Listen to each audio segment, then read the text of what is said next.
Bands like Keel, XYZ, and Badlands were rock bands ready for stardom, yet never got their big break. Take Icon. Despite killer riffs and a major label deal, poor marketing held them back.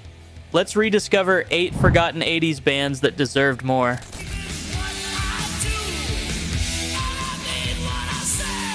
Guys, if there was ever a band built for 80s rock stardom, it was Keel.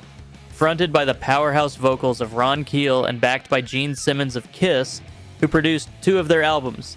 Keel had everything: the songs, the attitude, and the look. These guys were pure, raw, fists in the air heavy metal, and they had some of the most underrated anthems of the decade. Their breakout moment came in 1985 with The Right to Rock, featuring the massive title track, which became a hair metal anthem.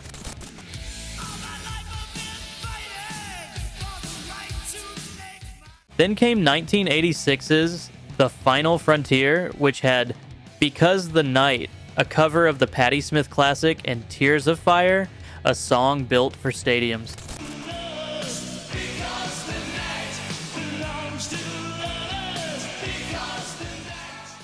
It felt like Keel was right on the verge of blowing up.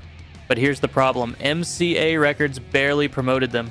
Despite killer songs and Simmons' backing, Keel never got the radio play or MTV rotation they needed. By the time their 1989 album Larger Than Life came out, grunge was knocking on the door and MCA dropped them. Keel should have been legends, and we all know it.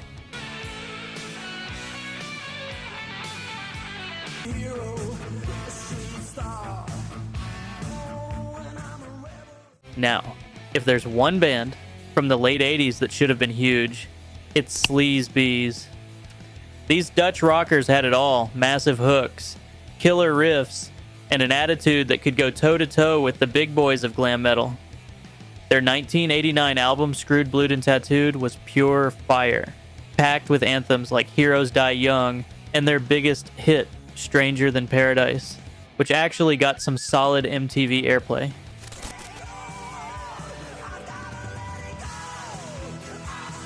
You'd think they were on their way, right?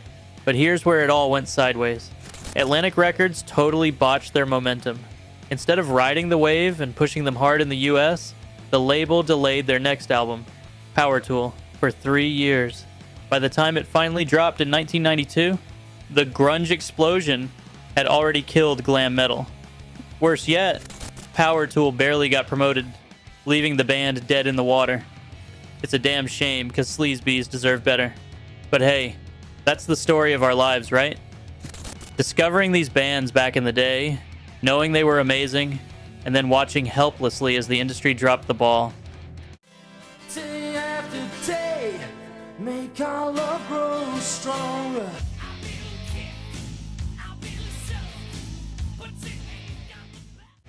Imagine this: you're in a killer band, you've got the look, the hooks, and a record deal with a major label.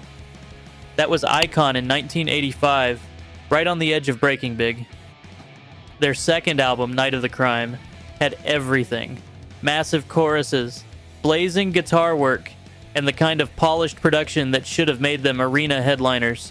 Tracks like Danger Calling and Raise the Hammer had MTV hit written all over them. But here's where it all went to hell. Capitol Records barely promoted the album. No big tour support, no music videos, no real radio push. Just a band left to figure it out on their own. Meanwhile, bands like Bon Jovi and Rat were getting non-stop MTV rotation, and without that exposure, Icon never stood a chance. To make matters worse, frontman Stephen Clifford walked away from the band, disillusioned by the industry. Just like that, Icon's momentum was dead. It's frustrating, because Night of the Crime is still considered one of the greatest melodic metal albums of the era. If Capitol had actually given a damn, who knows how far Icon could have gone. Quick favor: if you're enjoying this, hit that subscribe button and help the channel grow. I promise. More epic 80s rock videos are coming your way.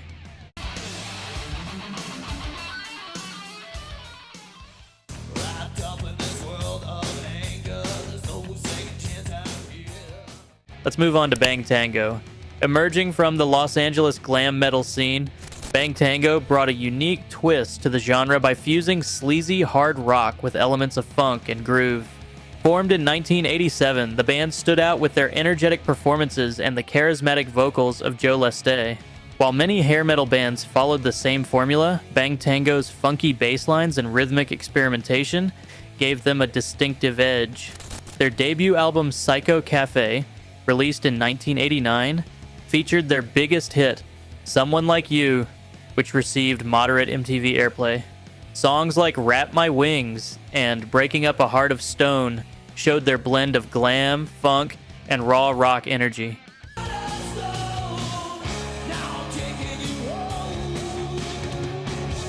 Despite a promising start and critical praise, the band never reached the success of their contemporaries. So what went wrong? Bang Tango's sound was too different for glam metal fans, but too glam for alternative rock audiences. By the early 90s, grunge took over and their funk-infused hard rock style fell out of favor. Still, their music remains a cult favorite, offering a refreshing spin on the hair metal era.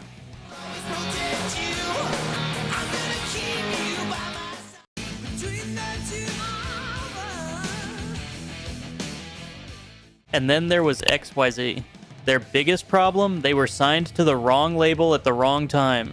When they landed a deal with Enigma Records in the late 80s, it seemed like a big break, but here's the catch. Enigma didn't have the muscle to push them like the major labels did. Bands like Bon Jovi and Whitesnake had MTV saturation and radio dominance, but XYZ, they had to fight for every bit of attention, which is a damn shame because their 1989 self-titled debut album was packed with killer tracks. Inside Out and What Keeps Me Loving You had everything a hard rock hit needed: huge hooks, searing guitar work, and Terry Illus's powerful vocals. They had a sound somewhere between Dokken and Whitesnake, but they never got the exposure they needed. By the time their second album, Hungry, dropped in 1991, the industry was already shifting toward grunge. MTV wasn't interested in another melodic hard rock band, and XYZ got pushed aside. They had the talent, they had the songs, but they never got the shot they deserved. For those who remember, XYZ was one of the best melodic rock bands of their time.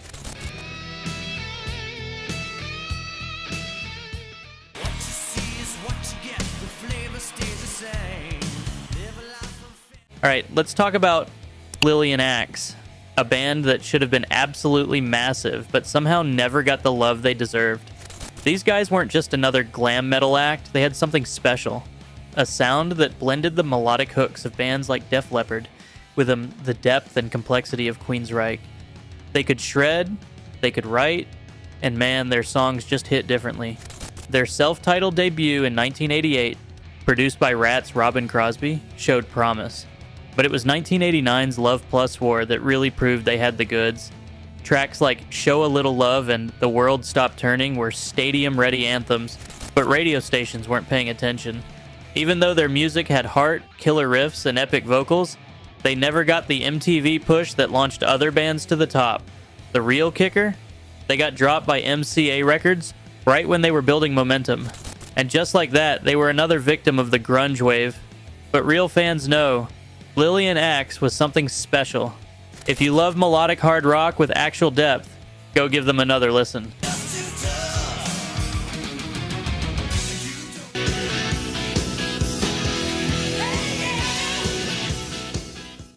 Helix should have been massive.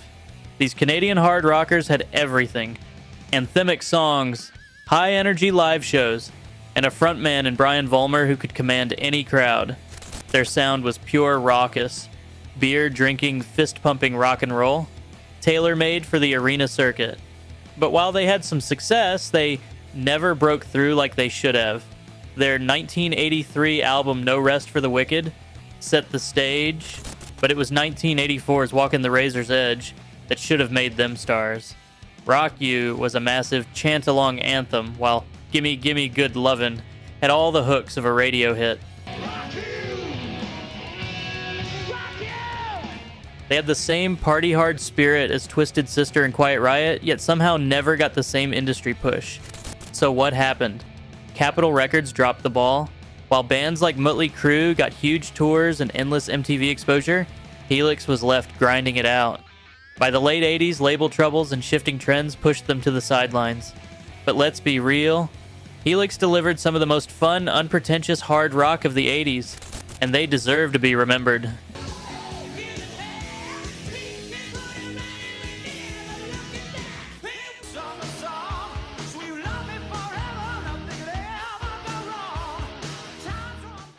If there was ever an 80s band that deserved more, it was Badlands. This wasn't just another hair metal act. They had soul, grit, and serious musicianship. Formed in 1988 by guitar virtuoso Jakey Lee, fresh off his run with Ozzy Osbourne, Badlands was a powerhouse of bluesy, no-frills hard rock, fronted by the unbelievable vocals of Ray Gillen. Their 1989 self-titled debut was an absolute monster. Tracks like Dreams in the Dark and Winter's Call had everything.